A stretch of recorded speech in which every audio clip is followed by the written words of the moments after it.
Hey everybody, welcome to your weekly mixtape for January 27th, 2018. It's Saturday morning and this is your weekend review.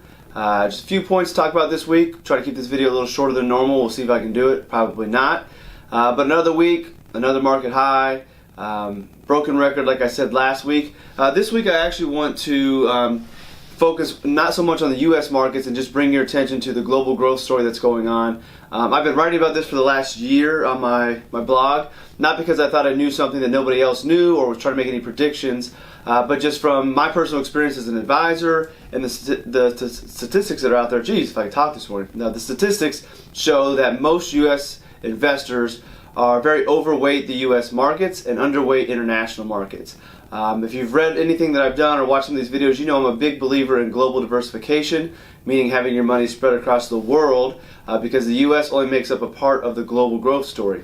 Well, anyway, the last 6-7 years, U.S. has been the place to be. If you've been large U.S. stocks, you're doing great.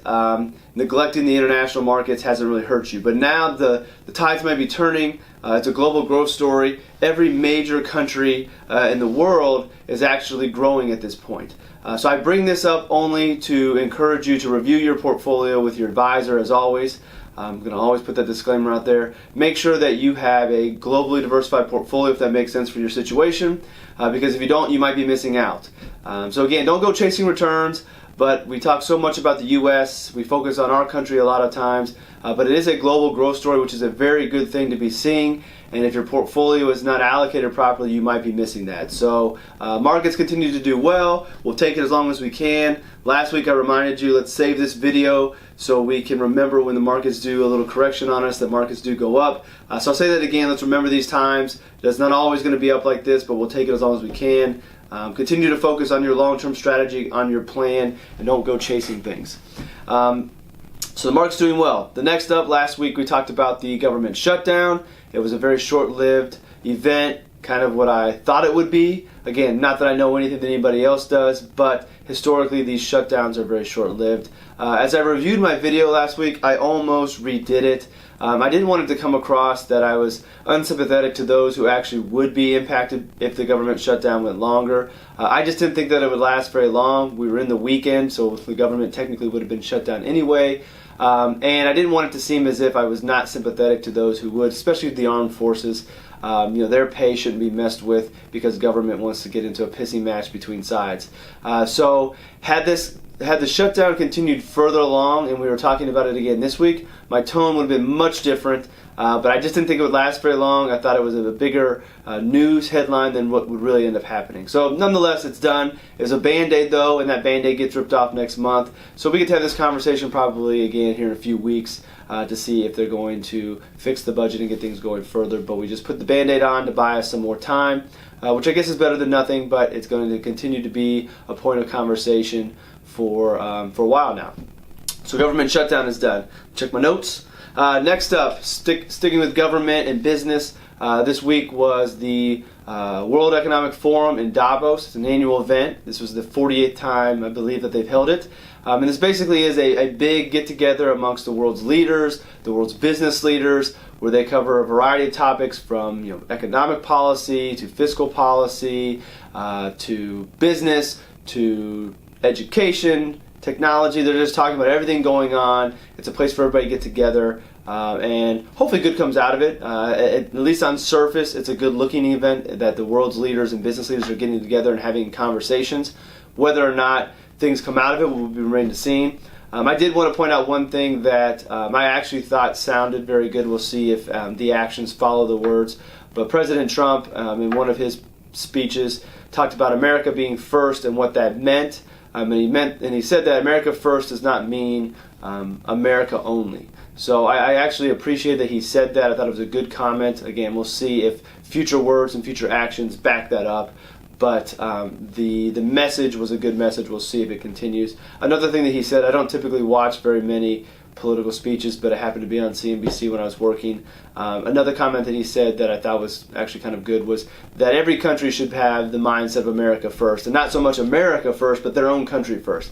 Take care of your own self, get yourself in good standing with what's best for you, and then begin to work out with everybody else.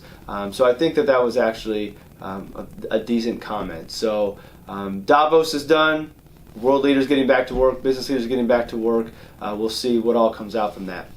A real quick blockchain Bitcoin update. There was a massive hack this week. I bring it up only because if you're going to, again, get in this space, like I've said many times, be aware of the risks. Holding your cryptocurrency on an exchange leaves you open to these types of hacks. So I'm not going to spend a lot of time there. I've done enough talking and writing about this space.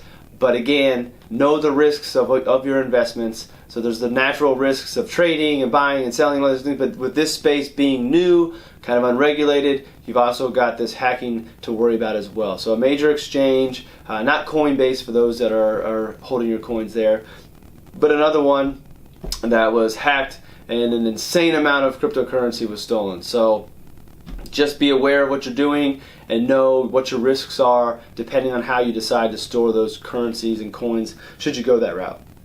The final news story, I'm not going to end this on a negative note, but yet another male in a position of power is having his dirty little secrets brought to the spotlight. Steve Wynn, the founder of Wynn Hotels and Casinos, is having allegations of, guess what, sexual harassment and sexual